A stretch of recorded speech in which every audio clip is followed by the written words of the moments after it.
ရွာသူရွာသားတွေကတိုက်ရိုက်ထုတ်လွှင့်နေတယ်လို့ထင်နေကြတာအဖိုးဆောင်ကရွာထဲကအသက်အရွယ်ကြီးရင်းနေတဲ့တောင်သူဦးကြီးတစ်ယောက်ပါသူ့ရဲ့အတီးချံကကျွန်တော်ခြံပေးမှာပါဒီ3နှစ်အတွင်းမှာကျွန်တော်တို့အဆက်ဆံဆင်ပြေပါတယ်ကျွန်တော်ပြုံးလေးနဲ့ပြန်ဖြေလိုက်တယ်ဒီခြံကတထေးပြောင်းသွားတော့ဘာတွေများထူးခြားလာမလဲဆိုတာပေါ့မကြခင်မှာပဲပထမဆုံးပြဿနာကစတင်ပါတော့တယ်မြို့ကနေရောက်လာတဲ့တတိယဝဲသူတယောက်ခြံထဲဝင်လာပြီးတထေးကြီးကျွန်တော်ဒူးရင်သီး900ကီလိုလောက်မှချင်းလို့ဘယ်တော့ရမလဲခင်တဲပါရဲ့မျက်နှာမှာရှိတဲ့အပြုံးကရုတ်တရက်ပျောက်ကွယ်သွားတယ်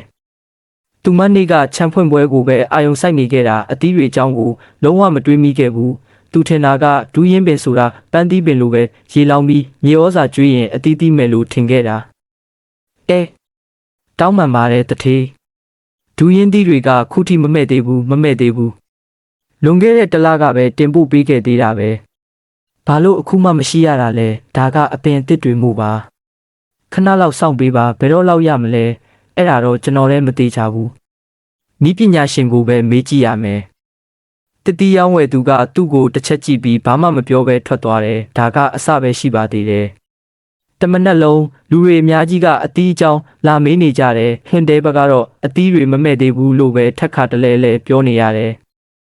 တနာရီ2နာရီအချိန်တွေကုန်လွန်သွားတယ်အဖိုးဆောင်ရဲ့စရင်စရာအရာတမနက်လုံးမှာလူ10ယောက်ကျော်ကအသီးမရလို့စိတ်ပြက်ပြီးပြန်သွားကြတယ်ကွင်တဲပါရဲ့မျက်နှာကအယောင်တွေပြက်သွားတယ်ဒါဘာဖြစ်တာလဲဘာလို့အသီးတွေမမဲ့ရတာလဲသူနောက်ဆုံးတော့အခြေအနေမကောင်းမှန်းသိလိုက်ရတယ်သူခြံထဲကိုအပြေးသွားတယ်ဒူးရင်ပင်တွေကိုကြီးလိုက်တဲ့အခါမှာသူလုံးဝအံ့အားသင့်သွားတယ်ဒူးရင်သီးတွေမရှိတော့ဘူးသူရုတ်တရက်တတိယလိုက်တယ်အဲ့ဒီညကသူကားတန်ကိုကြားခဲ့တာပဲအဲ့ဒီအချိန်ကသူကရိယာတွေတိမ့်နေတာမို့ဒူးရင်ပင်တွေတောင်တူးယူသွားမယ်လို့သူမထင်ခဲ့မိဘူးသူဖုန်းကိုထုတ်ပြီးဖုန်းဆက်လိုက်တယ်ဖုန်းဝင်လာတာကမသိတဲ့နံပါတ်တစ်ခုဒါပေမဲ့သူသိတဲ့နံပါတ်ပါသူဖုန်းကိုကင်လိုက်တယ်ဘာမှမပြောဘူးဖုန်းထဲကနေခင်းတဲ့ဘက်ရဲ့အသက်ရှူတန်ပြင်းပြင်းတွေကိုကြားနေရတယ်ကိုကြီးမဟုတ်လားကျွန်တော်မပြောဘူး